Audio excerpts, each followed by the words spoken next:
Assalamualaikum warahmatullahi wabarakatuh. Perkenalkan, nama saya Ana Alaikum dengan NIM 1901708. Di sini saya akan membahas mengenai kontak bahasa yang merupakan salah satu materi dari sosiolinguistik. Langsung saja kita mulai. Materi yang akan dibahas pada kontak bahasa adalah hakikat kontak bahasa, penyebab kontak bahasa, dan dampak dari kontak bahasa. Secara umum diketahui bahwa bahasa yang digunakan antar masyarakat yang satu dengan yang lain berbeda, sehingga peristiwa ini kemudian menyebabkan terjadinya kontak bahasa. Kontak bahasa merupakan peristiwa di mana terjadi penggunaan lebih dari satu bahasa dalam waktu dan tempat yang bersamaan. Hal ini juga sama dengan pendapat Thomason yang mengatakan bahwa kontak bahasa adalah peristiwa penggunaan lebih dari satu bahasa dalam tempat dan waktu yang sama.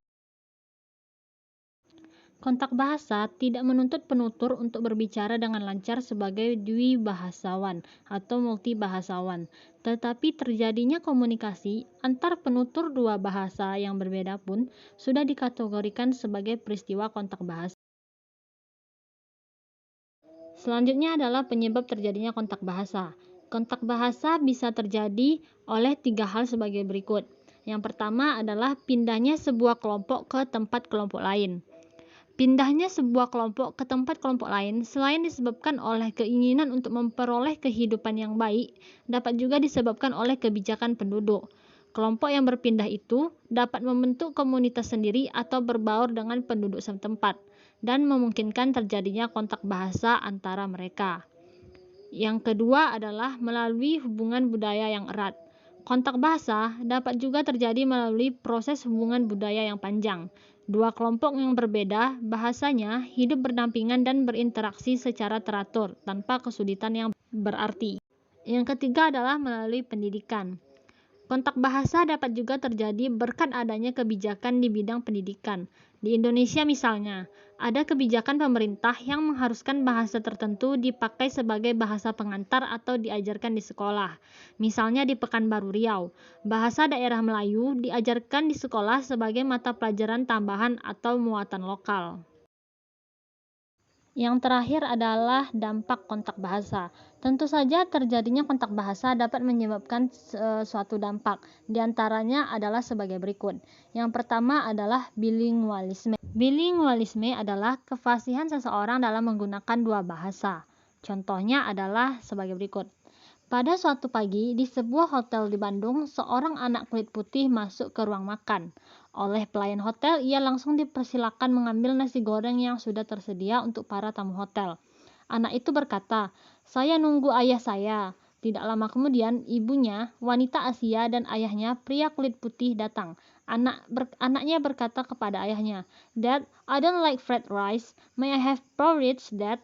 "Boleh ya bunda." Dengan ayahnya ia berbicara memakai bahasa Inggris dan dengan ibunya ia memakai bahasa Indonesia. Anak itu rupanya seorang bilingual, menguasai dua bahasa, bahasa Inggris dan bahasa Indonesia. Dari kata bilingual itu diturunkanlah kata bilingualis. Yang kedua adalah alikode. Alikode merupakan pergantian bahasa dari bahasa satu ke bahasa lain. Contohnya adalah ketika penutur A dan B sedang bercakap-cakap dengan menggunakan bahasa Minang, kemudian datang C yang tidak mengerti bahasa Minang, maka A dan B beralikode dalam bahasa Indonesia yang juga dimengerti oleh C. Yang ketiga adalah campur kode.